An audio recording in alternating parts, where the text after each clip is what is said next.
ഉൽപ്പത്തി പുസ്തകം നമ്മൾ പഠിക്കുമ്പോൾ എബ്രായ ലേഖനം 11-ാം അധ്യായത്തിൻ്റെ 1-ാമത്തെ വാക്യത്തിൻ്റെ മെസ്സേജിൻ്റെ 3-ാമത്തെ എപ്പിസോഡാണ് നിങ്ങൾ കേൾക്കുന്നത്. സ്തോത്രം. അപ്പോൾ ഉൽപ്പത്തി പുസ്തകത്തിൽ വെളിച്ചമുണ്ടാകട്ടെ, പറവകൾ പറക്കട്ടെ, മൃഗങ്ങൾ എല്ലാത്തിനെയും ഉണ്ടാകട്ടെ ഉണ്ടാകട്ടെ എന്ന് പറഞ്ഞു. ആ പദം അവിടെ അടുത്ത് പ്രയോഗിച്ചേക്കുന്നത് ഇല്ലാത്തതിനെ ഉള്ളതിനെ പോലെ വിളിച്ചു വരുത്തുന്ന ദൈവമുണ്ടെന്ന് അബ്രഹാം വിശ്വസിച്ചു. അതാണ് അബ്രഹാമിന്റെ വിശ്വാസം. എവിടേക്ക് പോകുന്നു എന്ന് അറിയാതെ പുറപ്പെട്ടു. കാരണം എന്താ? ദൈവം പറഞ്ഞു പോകാൻ. അതാണ് വിശ്വാസം. എനിക്ക് നിങ്ങൾക്കൊന്നും അതില്ല. ഈ ദിവസങ്ങൾ പ്രാർത്ഥിച്ച് പ്രാപിച്ചെടുക്കണം നമ്മള്. അടുത്ത വാക്യത്തിലേക്ക് വരാം പാസ്റ്റേ. അടുത്ത ദൈവത്തിന്റെ ദൃഷ്ടിയിൽ നമുക്ക് എല്ലാവർക്കും പിതാവാകേണ്ടത് തന്നെ. ഞാൻ നിന്നെ അടുത്തേ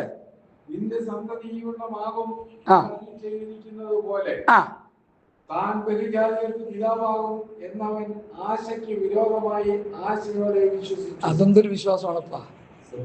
ബഹുജാതികൾക്ക് പിതാവാകുമെന്ന്.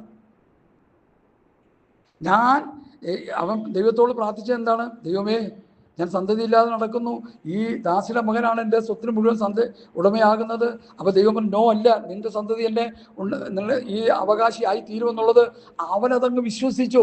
ദൈവം പറഞ്ഞത് വിശ്വസിച്ചു. അതിനെയാണ് പരിശുദ്ധാത്മാവിലെടുത്ത് പൗലോസ് ഇവിടെ പറയുന്നത്. ഒന്നുകൂടി വായിക്കാൻ പാസ്റ്റേ.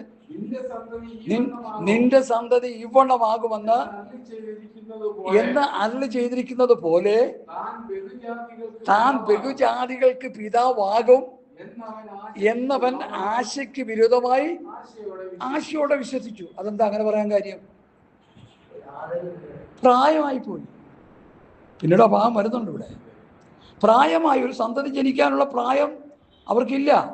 ഒരു സന്തതിക്ക് ജന്മം കൊടുക്കാനുള്ള പ്രായവും ഇല്ല. ഗൈനക്കോളജിസ്റ്റാണ് അല്ലേ ഇതിനെക്കുറിച്ച് പറയുന്നത്. അവരുടെയൊക്കെ ചെല്ലുമ്പോൾ അവരെന്താ പറയുക? ഒരു ലെറ്റർ ഫയൽ എടുത്തിട്ട് ഞങ്ങൾക്കൊരു സന്തതി വേണം, അതിനുള്ളിൽ ഇമ്പോസിബിൾ നിൽ എന്ന് പറഞ്ഞ് എഴുതി കൊടുക്കും അല്ലേ. പിന്നെ രക്ഷയില്ല. പിന്നെ എവിടെ പോകാൻ ഒരു രക്ഷയില്ല. പ്രായം അത്രത്തോളമായി. നീ ചിന്തിക്കണം ആ മനുഷ്യന്റെ വിശ്വാസം. ദൈവം പറഞ്ഞത് വിശ്വസിച്ചോ. പ്രായങ്ങൾ വിഷയമല്ല.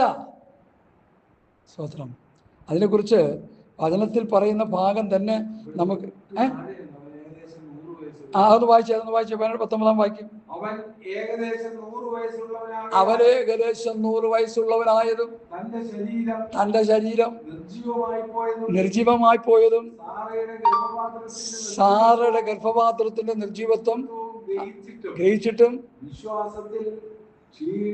അതാണ് പ്രിയമുള്ളവരെ നമ്മുടെ വിഷയം. എന്താണ്?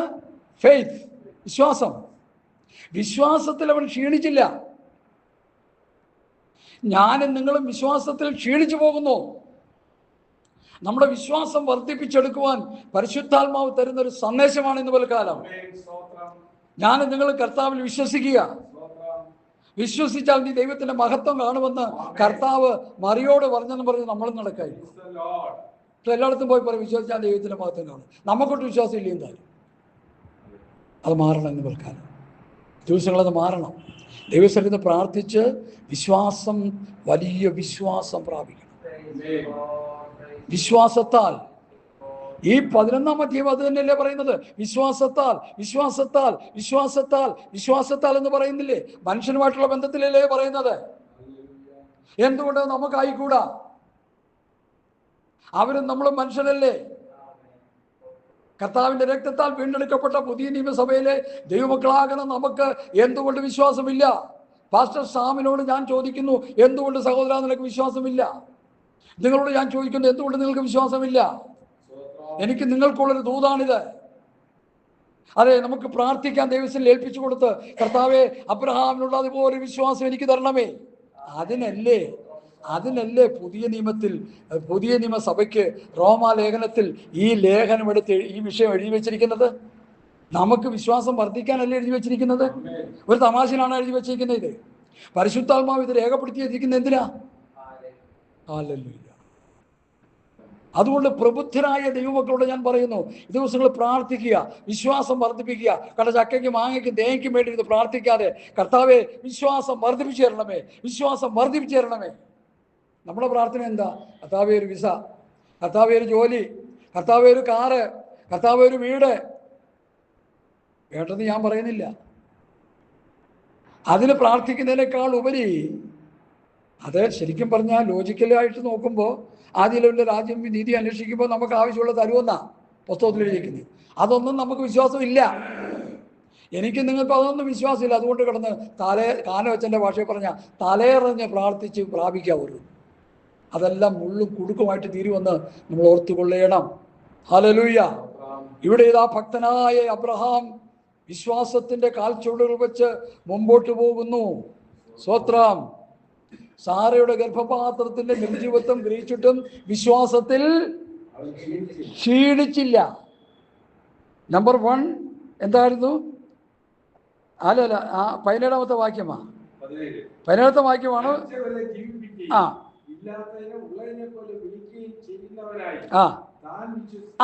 അതാ തന്റെ വിശ്വാസം. ഇല്ലാത്തതിനെ ഉള്ളതിനെ പോലെ വിളിച്ചു വരുത്തുന്നു. മരിച്ചവരെ ജീവിപ്പിക്കുന്ന ദൈവമെന്ന് ദൈവത്തെ അവൻ വിശ്വസിച്ചു. 2ാമത്തെ പോയിന്റ്, ആശയ്ക്ക് വിരുദ്ധമായി അവൻ ആശയോടെ വിശ്വസിച്ചു. എന്താണ് ആശയ്ക്ക് വിപരീതം? ആശിക്കുന്ന കാര്യം കിട്ടാൻ സാധ്യതയില്ല.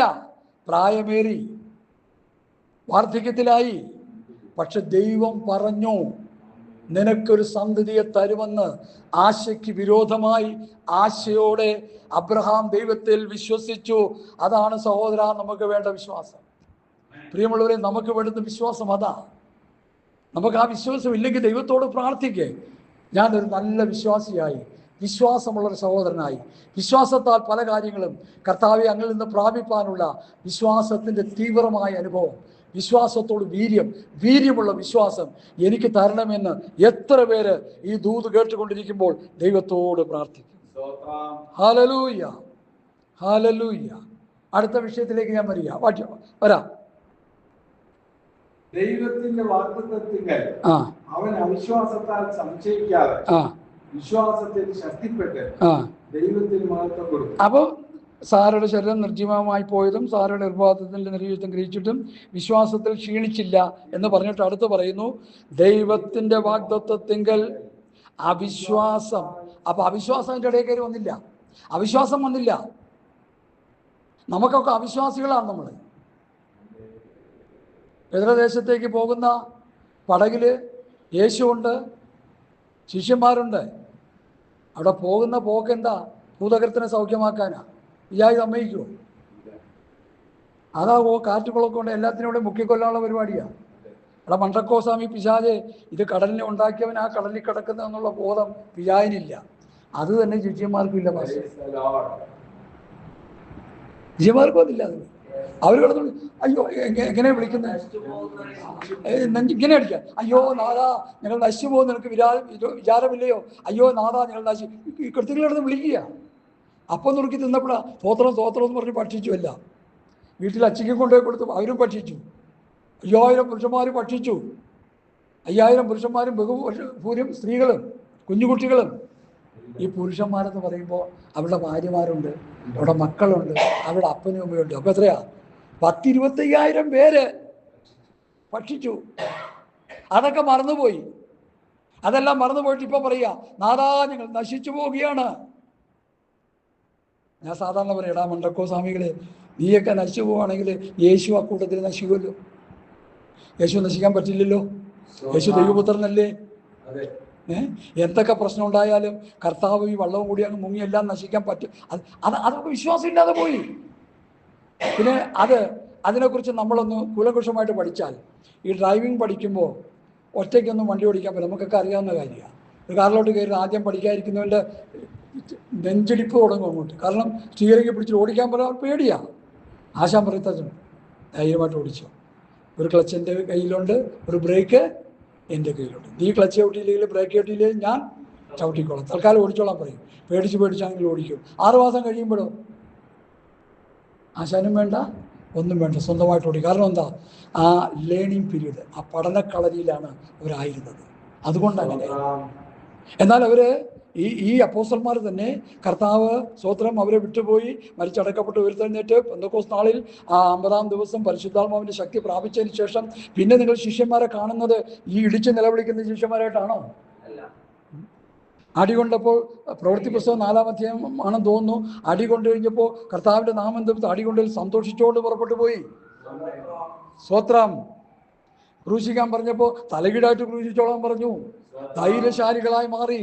പരിശുദ്ധാത്മാവിൻ്റെ അത്യന്ത ശക്തി പുതിയ നിയമസഭയുടെ ആവിർഭാവത്തോടെ ആത്മശക്തി ഇറങ്ങി വന്ന് പത്രോസിന്റെ പ്രസംഗത്തിലൂടെ പുതിയ നിയമസഭ സ്ഥാപിക്കപ്പെടുന്നു. അന്ന് മുതൽ അപ്പോസ്തലന്മാരെ കാണുന്നത് നല്ല തീവ്രമായ വിശ്വാസമുള്ളവരായിട്ടാണ്. പത്രോസിന്റെ നിഴൽ തട്ടി രോഗികൾ സൗഖ്യമാകുന്ന ചരിത്രം പുസ്തകത്തിലില്ലേ? മരിച്ചവരെ ഉയർപ്പിക്കുന്ന ചരിത്രം പത്രോസിന്റെ ജീവിതത്തിലില്ലേ?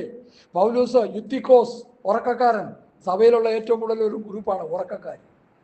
നന്നായിട്ട് വചനം പ്രസംഗിച്ചുകൊണ്ടിരിക്കുമ്പോൾ നല്ല ഉറക്കമാണ്. യുത്തിക്കോസ് ഉറങ്ങി വീണ് പെടലി ഒടിച്ച് ചത്തുപോയി എന്നാണ്. മരിച്ചവനായെടുത്തുള്ളൂ എന്നാണ് പുസ്തകത്തിൽ എഴുതിയിരിക്കുന്നത്. പൗലോസ് അവനെ തടകിയിട്ട് എന്ത് പറഞ്ഞു? അവൻ്റെ പ്രാണൻ അവനിൽ ഉണ്ട് എന്ന് പറഞ്ഞു. മടങ്ങി അവന് ജീവനുള്ളവനായി കണ്ടുകൊണ്ട് അവർ അത്യന്ത സന്ത. അല്ലെങ്കിൽ യോഗം കഴിയുമ്പോൾ നാട്ടുകാർ കയറി അങ്ങ് മേഞ്ഞന്നെ എല്ലാത്തിനെയും. ഈയൊക്കെ യോഗം നടത്തി ഒരുത്തനെ കൊന്നല്ലേ എന്ന് ചോദിച്ചു. സ്തോത്രം. ഇന്ന് പല സ്ഥലത്തും അതൊക്കെ അല്ലേ നടക്കുന്നത്. അതുകൊണ്ട് എന്നെ കേൾക്കുന്ന പ്രിയപ്പെട്ടവർ, നമ്മുടെ വിശ്വാസം വർദ്ധിപ്പിക്കണം. ഈ ദിവസങ്ങളിൽ കർത്താവിലുള്ള അചഞ്ചലമായ വിശ്വാസം, ഫെയ്ത്ത് എന്നുള്ള വിഷയം, സ്തോത്രം, അത് വളരെ പ്രധാനപ്പെട്ടതാണ്. വിശ്വാസം, പ്രത്യാശ, സ്നേഹ, ഇവ മൂന്നും വലിയതാണ്. ആ വിശ്വാസം നമുക്ക് വർദ്ധിപ്പിച്ചു തരാൻ ദൈവസന്നിധിയിൽ പ്രാർത്ഥിക്കണം. ദൈവജനം, ഹല്ലേലൂയ. വിശ്വാസത്താൽ വൻകാര്യങ്ങളെ നമുക്ക് ചെയ്യാൻ കഴിയും. ഹല്ലേലൂയ. അതിന് ഉദാഹരണമാണ് കർത്താവിൻ്റെ ശിഷ്യന്മാർ, അപ്പോസ്തലന്മാർ. അവർക്ക് ഞാൻ ചോദിക്കട്ടെ, അവർക്ക് എന്ത് ജ്ഞാനമുണ്ട് എന്ന് ചിന്തിച്ചോ. ഇനി പത്രോസിൻ്റെയും യോഹന്നാൻ്റെയും യാക്കോബിൻ്റെയും, അവർ ദൈവസഭയുടെ തൂണുകളാണ്. Pillars of church. അവർ പ്രസ്താവിച്ച വചനം, അവർ തന്ന ഉപദേശത്തിലാണ് സഭ നിൽക്കുന്നത്. അങ്ങനെയാണ് നിൽക്കേണ്ടത്. ആ തൂണൊക്കെ പറഞ്ഞു പോയിട്ട് നാളെ കുറേ ആയി. തൂണുമില്ല, ഒന്നുമില്ലാത്ത അവസ്ഥയിൽ കിടക്കുക. മെട്രോ തൂണ് പോയിട്ട് സ്തോത്രം അവിടെ പണിത് വെച്ചിട്ടാണ് രണ്ടാമത് വണ്ടി ഓടിച്ചെന്ന് പറഞ്ഞ പോലെ ഇത് ദൈവസഭയുടെ തൂണല്ല ഒടിഞ്ഞു പറഞ്ഞ് കിടക്കുക. ദൈവം ചിലരെ എഴുന്നേൽപ്പിക്കാൻ പോകുക. അപ്പോസ്തലന്മാർ ഉപദേശം പറഞ്ഞതുപോലെ, അപ്പോസ്തലന്മാർ സഭയെ നടത്തിയതുപോലെ ചില തൂണുകളെ ദൈവം എഴുന്നേൽപ്പിച്ച് ആ തൂണുകൾ ശക്തമായ ഉപദേശം പറഞ്ഞ് ദൈവസഭയുടെ ശരിയായ ഉപദേശത്തിൻ്റെ വ്യവസ്ഥ ഈ നാളുകളിൽ സ്തോത്രം നമ്മുടെ നാട്ടിലും ആഗോള വ്യാപകമായി പ്രസ്താവിക്കപ്പെടും. സഭയ്ക്കൊരു ഉണർവുണ്ടാകും. സഭ അപ്പോസ്തല ഉപദേശത്തിലേക്ക് മടങ്ങി വരും. ക്രിസ്തുവിൻ്റെ സന്നിധി പൂർണ്ണത പ്രാപിച്ച് ക്രിസ്തുവിൻ്റെ സമ്പ്രദായ പ്രായത്തിൻ്റെ അളവിലേക്ക് നടത്തപ്പെടുന്ന അവസ്ഥയിലേക്ക് വിശ്വാസികൾ മാറ്റപ്പെടും. അങ്ങനെ സഭ കർത്താവിൻ്റെ വരവിൽ എടുക്കപ്പെടും. അതിലുള്ള സമയങ്ങൾ സമാഗതമായി ഒരുങ്ങിക്കൊണ്ടിരിക്കുകയാണ്. നിങ്ങൾ വിശ്വസിക്കുക. ഹല്ലേലൂയ. അതിന് മുന്നോടിയാണ് ഈ ദൂതുകൾ പ്രസംഗിക്കപ്പെടുന്നത്. ഹല്ലേലൂയ. സ്തോത്രം. ഞാൻ പറഞ്ഞു വന്നത് ഗദരദേശത്തേക്ക് പോയ ആ സംഭവം. അവിടെ അയ്യം വിളിച്ചു കഴിഞ്ഞപ്പോൾ യേശു എഴുന്നേറ്റിട്ട് എന്ത് ചെയ്തു? കടലിലെയും തിരയെയും ശാസിച്ചു. കാറ്റിനെയും കടലിനെയും തിരയെല്ലാം ശാസിച്ചു. അത് അടങ്ങിക്കഴിഞ്ഞപ്പോഴാണ് മനസ്സിലായത്, അപ്പം വിളമ്പിത്തരാൻ മാത്രമല്ല ഈ പുള്ളി, അത്ഭുതം എല്ലാത്തിനും മതിയായവനാണെന്നുള്ളത് ഒന്നുകൂടി മനസ്സിലായി. അതവിടെ നിൽക്കട്ടെ. യേശു ഒരു ചോദ്യം ചോദിക്കുന്നു. എന്താണ് ആ ചോദ്യം? അല്പവിശ്വാസികളെ, നിങ്ങളുടെ വിശ്വാസം എവിടെ? അപ്പം തിന്ന് തൃപ്തരായപ്പോൾ മാത്രമുള്ള സന്തോഷം വിശ്വാസമുള്ളോ? ഇപ്പൊ വിശ്വാസം ഇല്ലേ? പ്രാരംഭകാലത്തിൽ വിശ്വാസത്തിൽ ഇറങ്ങിത്തിരിച്ച ദൈവമക്കൾ പല പ്രിയപ്പെട്ടവരും അവർ വിശ്വാസത്തിൽ സമ്പന്നരായിരുന്നു. അവർ പ്രത്യാശയുടെ സമൃദ്ധി ഉണ്ടായിരുന്നു. അവർക്ക് സന്തോഷ സമൃദ്ധി ഉണ്ടായിരുന്നു. അവർ സകല വചനത്തിലും പരിജ്ഞാനത്തിലും സമ്പന്നരായിരുന്നു. കൃപയുടെയും നീതിദാനത്തിൻ്റെയും സമൃദ്ധി ഉണ്ടായിരുന്നു. ഇപ്പോൾ അതെല്ലാം പോയി. തലമുറകൾ മാറിയപ്പോൾ എല്ലാം പോയി. ഭൗതിക സമ്പത്തിൽ തിമിർക്കുന്ന ആത്മീയ ഗോളമായി മാറിയില്ലേ? എൻ്റെ ചോദ്യം, എവിടെ വിശ്വാസം? എവിടെ പ്രത്യാശ? എവിടെ സന്തോഷം? എവിടെ നമ്മുടെ സമാധാനം? ഹല്ലേലൂയ. എല്ലാം പിശാച് അടിച്ചുകൊണ്ട് പോയില്ലേ? സ്തോത്രം. അതുകൊണ്ട് എന്നെ കേൾക്കുന്ന പ്രിയപ്പെട്ടവരെ, ഇന്ന് പൽക്കാലം ഈ ദൂത് കേട്ടുകൊണ്ടിരിക്കുമ്പോൾ ഞാൻ നിങ്ങൾ ദൈവത്തോട് പ്രാർത്ഥിക്കണം. ഞങ്ങൾക്ക് ആ വിശ്വാസം തരണം. അബ്രഹാമിൻ്റെ വിശ്വാസം ഞങ്ങൾക്ക് തരണം. അബ്രഹാം ദൈവത്തിൽ വിശ്വസിച്ച വിശ്വാസം ഞങ്ങൾക്ക് തരണം. മരിച്ചവരെ ജീവിപ്പിക്കുകയും ഇല്ലാത്തതിനെ ഉള്ളതിനെ പോലെ വിളിച്ചു വരുത്തുകയും ചെയ്യുന്ന ദൈവമുണ്ടെന്ന് അവൻ വിശ്വസിച്ചു. ആ വിശ്വാസം എനിക്ക് തരണം കർത്താവേ. ആശയ്ക്ക് വിരുദ്ധമായി ആശയോടെ അവൻ വിശ്വസിച്ചു. ആ വിശ്വാസം ഞങ്ങൾക്ക് തരണം കർത്താവേ. വിശ്വാസത്തിൽ ക്ഷീണിക്കാത്ത അവസ്ഥ അബ്രഹാമിനുണ്ടായി. ആ അനുഭവം എനിക്ക് തരണം കർത്താവേ എന്ന് ദൈവത്തോട് നമുക്ക് നിലവിളിച്ച് പ്രാർത്ഥിക്കാം. നമ്മുടെ പ്രാർത്ഥനകൾ അതായി തീരട്ടെ. ഹല്ലേലൂയ. Hallelujah, hallelujah. അടുത്ത വാക്യത്തിലേക്ക് വരാം പാസ്റ്ററെ. ദൈവത്തിന്റെ വാഗ്ദത്തത്തിങ്കൽ ആ. വിശ്വാസത്താൽ സംശയിക്കാതെ വിശ്വാസത്തിൽ ശക്തിപ്പെട്ടു. വിശ്വാസത്തിൽ ശക്തിപ്പെട്ടു. അടുത്ത പോയിന്റ്, വിശ്വാസത്തിൽ ശക്തിപ്പെട്ടു. എന്തിനായി വിശ്വാസത്തിൽ ശക്തിപ്പെട്ടെ? വാഗ്ദത്ത നിവൃത്തി പ്രാപിച്ചെടുക്കാൻ. വാഗ്ദത്ത നിവൃത്തി പ്രാപിച്ചെടുക്കാൻ വിശ്വാസത്തിൽ ശക്തിപ്പെട്ടു. അവൻ വാഗ്ദത്തം ചെയ്ത് പ്രവർത്തിപ്പാൻ ശക്തനെന്ന് പൂർണ്ണമായി ഉറച്ചു. വാഗ്ദത്തം കിട്ടിയത് എപ്പോഴാ? 75. വാഗ്ദത്ത നിവൃത്തി എപ്പോഴുണ്ടായി? 100 വയസ്സിൽ. അപ്പൊ ഈ നീണ്ട 25 വർഷം ഈ വയസ്സനായ മനുഷ്യൻ, 75 വയസ്സായില്ലേ അദ്ദേഹത്തിന്, ഈ മനുഷ്യൻ ആ വിശ്വാസം ഹൃദയത്തിൽ കൈവിടാതെ ആ വിശ്വാസത്തെ ഹൃദയത്തിൽ സംഗ്രഹിച്ച് വിശ്വാസത്തിൽ ശക്തിപ്പെട്ടുകൊണ്ടിരുന്നു.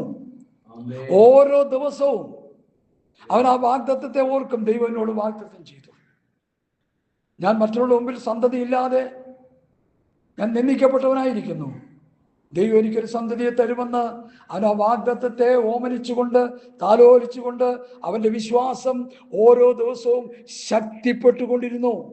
വിശ്വാസത്തിന് ക്ഷീണം സംഭവിച്ചില്ല, വിശ്വാസത്തിന് കോട്ട സംഭവിച്ചില്ല, വിശ്വാസ ജീവിതത്തിന് കോട്ട സംഭവിച്ചില്ല, വിശ്വാസ ജീവിതത്തിന്റെ അനുഭവങ്ങൾക്ക് കോട്ട സംഭവിച്ചില്ല. ഇന്ന് പലരുടെയും വിശ്വാസം പോയി, പലർക്കും വിശ്വാസമില്ല.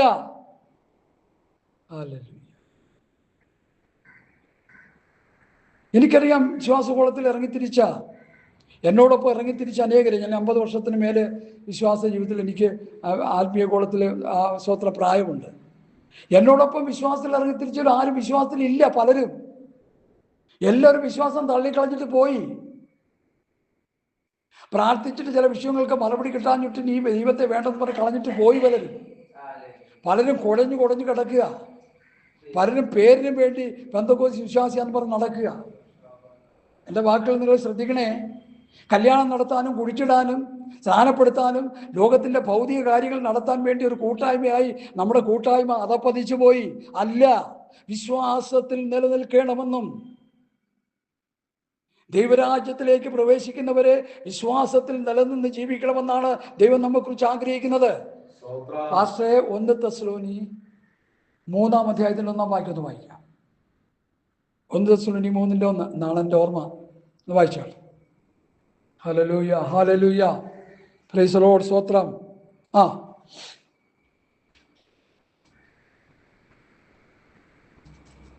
1 തെസ്സലോനി 3:ന്റെ ആകയാൽ സഹിച്ചുകൂടാഞ്ഞിട്ട് ഞങ്ങൾ അഥേനയിൽ തനിച്ചിരിക്കേണ്ടി വന്നാലും വേണ്ടതില്ല എന്ന് വെച്ച് ഈ കഷ്ടങ്ങളിൽ ആരും കുലുങ്ങിപ്പോകാതിരിക്കേണ്ടതിന് നിങ്ങൾ സ്ഥിരപ്പെടുത്തുവാനും നിങ്ങളുടെ വിശ്വാസം സംബന്ധിച്ച് നിങ്ങളെ പ്രബോധിപ്പിക്കാനുമായിട്ട് നമ്മുടെ സഹോദരനും ക്രിസ്തുവിന്റെ സുവിശേഷ ഘോഷണത്തിൽ ദൈവത്തിന്റെ ശുശ്രൂഷകനുമായ തിമോത്തിയോസിനെ തെസ്സലോനിക്ക സഭയിലേക്ക് പൗലോസ് അയച്ചു. എന്തിനാ അയച്ചത്? എല്ലാവർക്കും വീട് വെക്കണം, ഒരു ഫണ്ട് റേസ് ചെയ്യണം, കൺവെൻഷൻ നടത്തണം, കാശ് എല്ലാവരും തരണം, അതിനാണ് അയച്ചത്. നോക്ക് പാസ്റ്ററെ, വിശ്വാസം സംബന്ധിച്ച് നിങ്ങളെ പ്രബോധിപ്പിച്ച് വിശ്വാസത്തിൽ ഉറപ്പിക്കുവാൻ എൻ്റെ സഹവൃത്യനായ തിമോത്തിയോസിനെ ഞാൻ തെസ്സലോനിക്ക സഭയിലേക്ക് അയച്ചു. വിശ്വാസ സമ്പന്നനായ ഒരു ശുശ്രൂഷകന് മാത്രമേ മറ്റുള്ളവരെ വിശ്വാസത്തിൽ ഉറപ്പിച്ചെടുക്കാൻ പറ്റത്തുള്ളൂ. ഫണ്ട് റൈസിങ്ങിനും അതും ഇതും വിദേശയാത്രയ്ക്കൊക്കെ വേണ്ടി അങ്ങോട്ടും ഇങ്ങോട്ടും പലരും അയക്കുന്നുണ്ട്. ഇപ്പോൾ കൺവെൻഷൻ വരാൻ നേരത്ത്, ജനറൽ കൺവെൻഷൻ വരാൻ നേരത്ത് പാസ്റ്റർമാരുടെ സ്ഥിരം പരിപാടിയാണ്. കാരണം കോടിക്കണക്കിന് രൂപ സമ്പാദിച്ചാലല്ലേ അതിന് അടിച്ചെടുക്കാൻ പറ്റുള്ളൂ. വിദേശ സഭകളിലേക്ക് ഇരിക്കുന്ന സഹോദരന്മാർക്കെല്ലാം കത്തയക്ക്, ഞങ്ങൾ ജനറൽ കൺവെൻഷൻ 109ാമത്തെ 110ാമത്തെ കൺവെൻഷൻ നടക്കാൻ പോവാണ്, എല്ലാവരും ഔദാര്യമായിട്ട് കൊടുക്കണം. പറ്റുമെങ്കിൽ ലക്ഷക്കണക്കിന് എന്നെ അങ്ങോട്ട് അയച്ചോ, ഞങ്ങൾക്ക് കുറെ ആവശ്യങ്ങളുണ്ട്.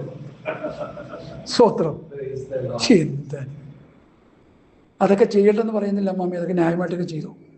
ഫണ്ട് റേസ് ചെയ്ത് കൺവെൻഷനൊക്കെ നടത്തിക്കോ. ഇപ്പം അടിച്ചു മാറ്റുന്ന എന്തിനാ? പന്തൽ വിഷയത്തിൽ, ആ വിഷയത്തിൽ കസേരയ്ക്ക് വേണ്ടി എത്ര ചിലവായി? 1.5 ലക്ഷം ചിലവായാലും 3 ലക്ഷം കണക്ക് പോരുന്നേ. ഫുഡ് വെച്ച് കൊടുക്കുന്നതിന് എത്ര ചിലവായി? 6 ലക്ഷം രൂപ ചിലവായി. എഴുതിയെടുത്തത് 8.5 ലക്ഷം രൂപ. ബാക്കി അവിടെ പോയി. അതാ നമുക്ക് പ്രശ്നം. ഞാൻ അവിടെ വിരൽ ചൂണ്ടുന്നത്, ഞാൻ ഫോക്കസ് ചെയ്യുന്നതാ. നമ്മൾ ആത്മികരാണെന്ന് പറയുകയും ദൈവസഭ സഹയാണെന്ന് പറയുകയും കാണിക്കുന്ന മുഴുവൻ കൃത്രിമമായി കാട്ടിക്കൂട്ടുന്നത്. ദൈവത്തെ പ്രസാദിപ്പിക്കുകയല്ല ചെയ്യുന്നത്. ഒരു കൺവെൻഷൻ നടത്തിയാൽ അതിൽ നിന്ന് അടിച്ചു മാറ്റുക, ഒരു സുവിശേഷ പ്രവർത്തനം നടത്തിയാൽ അതിൽ നിന്ന് ലാഭം കൊയ്യുക. ഇതെവിടുത്തെ അവസ്ഥ? എന്നാൽ തെസ്സലോനിക്ക സഭയിലേക്ക് തിമോത്തിയോസിനെ അയച്ചതെന്തിനാ? ഒന്നുകൂടി വായിക്കാം പാസ്റ്റർ, എല്ലാവരും ഒന്ന് കേൾക്കട്ടെ ശരിക്കും. സ്വത്രം ആകയാൽ സഹിച്ചുകൂടാഞ്ഞിട്ട് ഞങ്ങൾ അതേ തനിച്ചിരിക്കേണ്ടി വന്നാലും വേണ്ടതില്ല എന്ന് വെച്ച് ഈ കഷ്ടങ്ങളിൽ ആരും കുലുങ്ങിപ്പോകാതിരിക്കണമെങ്കിൽ വിശ്വാസം എന്ന പരിചയ വേണം എല്ലാവർക്കും. ഒരു നിമിഷം. ദുഷ്ടനായ സാത്താൻ നമ്മുടെ വിശ്വാസത്തെ പരിശോധിക്കുവാൻ സ്വത്രം തീയമ്പുകൾ അയക്കുമ്പോൾ ആ തീയമ്പുകളെ അതിജീവിക്കുവാൻ എല്ലാറ്റിലും മീതെ വിശ്വാസം എന്ന പരിചയം എടുത്തിങ്ങനെ നിൽക്കാൻ കഴിയണമെങ്കിൽ വിശ്വാസമാണ് നമുക്ക്. അതാണ് തെസ്സലോനിക്ക സഭയോട് പൗലോസ് ദൂത് പറയുന്നത്. അടുത്ത വായിക്കാം. കഷ്ടങ്ങളിൽ ആരും കുലുങ്ങിപ്പോകാതിരിക്കേണ്ടതിന് നിങ്ങളെ സ്ഥിരപ്പെടുത്തുവാനും നിങ്ങളുടെ വിശ്വാസം സംബന്ധിച്ച് പ്രബോധിപ്പിക്കാനുമായിട്ട് നമ്മുടെ സഹോദരനും ക്രിസ്തുവിന്റെ സുവിശേഷ ഘോഷത്തിൽ തിമോത്തിയോസിനെ അയച്ചു. തിമോത്തിയോസിനെ ദൈവസഭയിലേക്ക് അയച്ചു. എന്തിനാണ്? കഷ്ടങ്ങളിൽ ആരും കുലുങ്ങിപ്പോകാതിരിക്കേണ്ടതിന്. ഹല്ലേലൂയ. ഇനി അതിന്റെ 5-ാം വാക്യം വായിക്കുമ്പോൾ 5-ാം വാക്യം, അതേ അധ്യായത്തിന്റെ 5-ാം വാക്യം. സഹിച്ചുകൂടാഞ്ഞിട്ട് ഒന്ന് തുടങ്ങി. ഓക്കെ.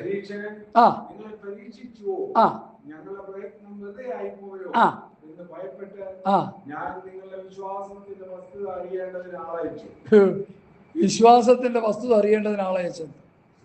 പക്ഷേ എന്തായത്? തെസ്സലോനിക്ക സഭയിലെ വിശ്വാസത്തിന്റെ വസ്തുത അറിയാൻ പൗലോസ് ആളെ അയച്ചിരിക്കുക. ഞങ്ങളിവിടെ ഒരു യോഗം നടത്തുന്നുണ്ട്. അതുകൊണ്ട് ഈ വരുന്ന പുള്ളിയുടെ കയ്യിൽ ഒരു 2-3 ലക്ഷം രൂപ കൊടുത്തു വിടണം. അതിനുവേണ്ടി ഞങ്ങൾ ദൂതനെ അയക്കുക. അതൊന്നുമല്ല. അത് കിട്ടിയാലായി, കിട്ടിയില്ലായി, യോഗം നടന്നില്ലായി, ഇല്ലേലായി. പക്ഷെ സഭയിലെ വിശ്വാസികളുടെ വിശ്വാസം എങ്ങനെ ഇരിക്കുന്നു? വിശ്വാസികളുടെ വിശ്വാസം എങ്ങനെ ഇരിക്കുന്നു എന്ന് ദൈവസഭയുടെ അതിശ്രേഷ്ഠ അപ്പോസ്തലൻ തൻ്റെ ദൂതനെ അയച്ച് തിരക്കിയാണ്. തെസ്സലോനിക്ക സഭ കഷ്ടത്തിലൂടെ പോകുന്നൊരു സഭയാണ്. മക്കദോന്യ സഭ കഷ്ടത്തിലൂടെ പോകുന്ന സഭയാണ്. അവരുടെ വിശ്വാസം എങ്ങനെ ഇരിക്കുന്നുവെന്ന് ദൂതനെ അയക്കുക. സ്വത്രം. അടുത്ത 7-ാം വാക്യം വായിച്ച പാസ്റ്റർ. സഹോദരന്മാരെ, ഞങ്ങളുടെ സകല കഷ്ടത്തിലും സങ്കടത്തിലും നിങ്ങളുടെ വിശ്വാസഹേതുവായി ഞങ്ങൾ നിങ്ങളെക്കുറിച്ച് ആശ്വാസം പ്രാപിച്ചു. എന്തുവാ പാസ്റ്റർ വാക്യത്തിന്റെ അർത്ഥം? നിങ്ങളുടെ വിശ്വാസം സംബന്ധിച്ച് ആശ്വാസം പ്രാപിച്ചു. തെസ്സലോനിക്ക സഭ വിശ്വാസമുള്ളവരായിരുന്നു. അതിൻ്റെ 5-ാം അധ്യായത്തിൽ 1-ാം വാക്യം ഞാൻ വായിക്കാം. സഹോദരന്മാരെ, കാലങ്ങളിൽ സമ്മേളനത്തെ കുറിച്ച് നിങ്ങൾ എഴുതിയറിയിപ്പാൻ ആവശ്യമില്ല. കള്ളൻ രാത്രിയിൽ വരുമ്പോൾ കർത്താവിൻ്റെ നാൾ വരുന്നുവെന്ന് നിങ്ങൾ നന്നായി അറിയുന്നു. തെസ്സലോനിക്ക സഭ കർത്താവ് വരുന്നുവെന്ന് നന്നായി അറിയുന്നു. കർത്താവിൻ്റെ വരവിനെ കുറിച്ച് അവർക്ക് ബോധ്യമുണ്ട്. കാലങ്ങളെയും സമയങ്ങളെക്കുറിച്ച് നിങ്ങളെ എഴുതിയറിയിക്കേണ്ട, നിങ്ങളോട് പറയണ്ട. നിങ്ങൾ കർത്താവിൻ്റെ വരവ് സമാഗമനമാകുന്നു, സമയം അടുത്തിരിക്കുന്നുവെന്ന് നിങ്ങൾ ബോധ്യമുള്ളവരാണ്. തെസ്സലോനിക്ക സഭയെക്കുറിച്ചുള്ള അപ്പോസ്തലന്റെ ഒരു ആത്മവിശ്വാസമാണ് 5-ാം വാക്യം കാണിക്കുന്നത്. ഇവിടെ 7 നമ്മൾ വായിച്ചല്ലോ. വിശ്വാസം ഹേതുവായി ഞങ്ങൾ നിങ്ങളെ കുറിച്ച് ആശ്വാസം പ്രാപിച്ചു. ഇനി എൻ്റെ 10-ാമത്തെ വാക്യം ഒന്ന് വായിച്ച പാസ്റ്ററെ. സഹോദരന്മാരോടൊക്കെ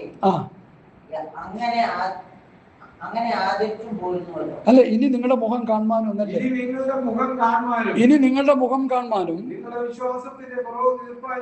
നിങ്ങളുടെ വിശ്വാസത്തിന്റെ കുറവ് തീർപ്പാനുമായി ഞങ്ങൾ രാവും പകലും.